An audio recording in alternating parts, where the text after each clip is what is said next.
के मिलल हपलाई के पलंग करे चोय चोय बतिया न बुझेला हमारो बलम करे चोय चोय रेड़ावा के मिलल हपलाई के पलंग करे चोय चोय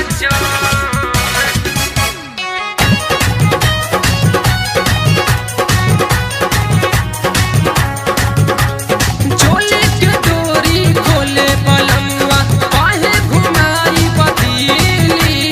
नौगढ़ बासी देवरिया में खियाई बची कनचीली चोली के डोरी खोले पलंगवा काहे घुमाई पतीली नौगढ़ बासी देवरिया में खियाई बची कनचीली उठता दर्द मोरा अलंगे अलंग रतिया में ऐसन करेला कलम उठता दर्द मोरा अलंगे अलंग रतिया में ऐसन करेला कलम रेड़ावा के मिलल हपलाई के पलंग करे चोय चोय बतिया न बुझेला हमारो बलम करे चोय चोय रेड़ावा के मिलल हपलाई के पलंग करे चोय चोय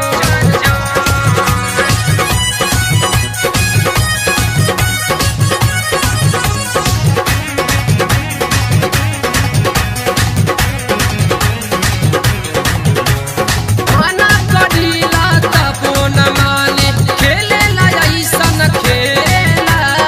आइल बजब से सुनल सखी सुतेला नाही अकेला मना करीला तबो न माने खेलेला ऐसन खेला आइल बजब से सुनल सखी सुतेला नाही अकेला अब नहीं लगेला देहाती बलम जहिया से धैले बाड़े गुड्डू के संग अब नहीं लगेला देहाती बलम